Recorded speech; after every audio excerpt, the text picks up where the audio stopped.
Hi, I'm going to try to explain to you the theory behind the Wingmaran. The Wingmaran was designed and patented by my father in the late 80s. He was an avid sailor. We sailed a beach cat, and he was tired of pitch bolting. And so one day he had this idea. The idea is having a hydroplaning wing mounted transversely to a single center hull. The center hull can be a planing hull, or it can be a displacement hull, similar to that of the hull of a catamaran. Um, in this case, this is basically a planing hull.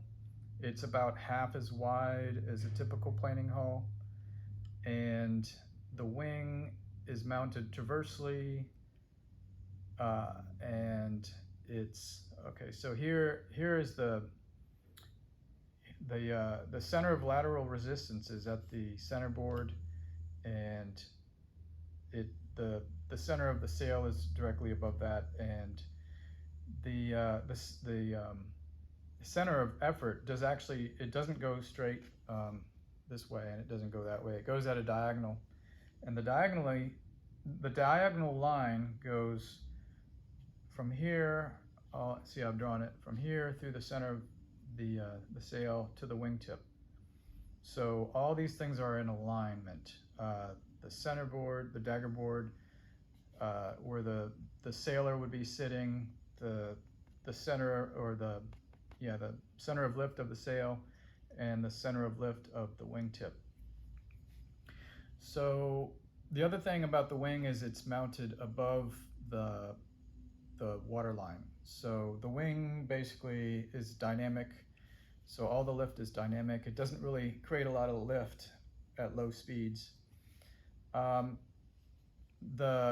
bottom of the wing is flat, but it's inclined. So the incline is to maximize lift and minimize drag. So below 10 knots, the wing, you want to keep it above the water line. But once you hit 10 knots, something magical happens, and everything begins to hydroplane. So this is true of a speedboat, a ski boat, somebody on water skis, somebody on a skimboard, wakeboard. Pretty much everything begins to hydroplane at about 10 knots of speed. So once the boat is traveling 10 knots, the wing generates lift, and that lift is equal to the weight of somebody on a skimboard, basically, which is the weight of a human. So at 10 knots, it's the lift created here is equal to adding another crew member on a trapeze here across the diagonal line. So, and at 14 knots, you're basically adding two people on your boat without adding the weight of the people on the boat. So that is the advantage. The other thing is the wetted surface area actually starts to decrease with speed as opposed to increase. On a trimaran and a catamaran, the wetted surface area eventually starts to increase, especially when the boat starts to heel. And with a catamaran, you can heel pretty much like this. And then the reason the drag increases drastically is because the sail has a downward component to it, and so it's actually driving the hulls deeper into the water. With a Wingmaran, you don't heel more than about 10 or 12 degrees. So there's not really a downward component coming off the sail. It's just very small. And that's the advantage. The other thing is, okay, so how is this different from hydrofoil? The hydrofoil has more wetted surface area than the wing. The wing just has this one little area here.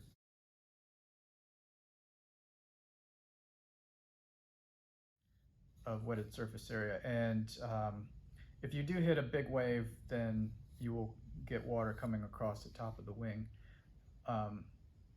And the top of the wing can be either flat or it can be curved.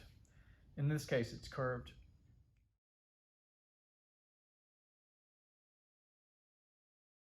So then you have, with the Coando effect, you have water coming across the top and then it's directed downward. So the water is directed downward on both surfaces, so you get double the lift if you do hit a wave. Okay, so why don't you just put a surfboard out here? A lot of people have tried that and they've all failed, and the reason for that is, I'll explain. All right, so let's pretend that this is a windsurfing board, and so if you notice a windsurfing board, they start out flat, but then as the wind increases speed, you shift your weight to here, and that lifts. It inclines the front of the board, and now you're basically like this. And the wetted surface area on a windsurfer is about from here. It's basically the back third. So what is the point of all this other surface? It's for stability. So when you hit a wave, it makes the front go up, and then so the length here has to do with stability. However, if you're just like on a skimboard, the fastest way to travel through the water is not like this. It's actually like this. So a lot of people say, oh, well, that's more wetted surface area. In reality, it's actually not. It's the same, but it's a higher aspect ratio.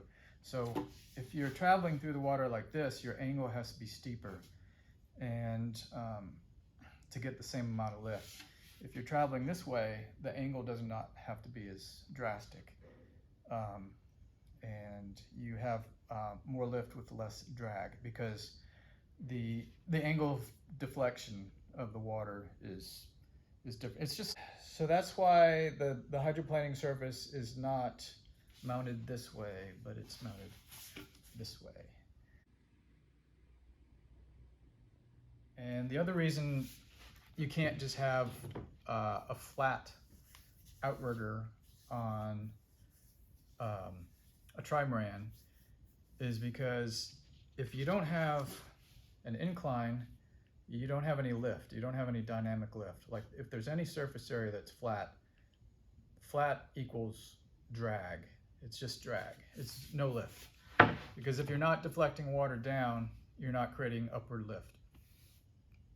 And so that's the idea of the Wingmaran.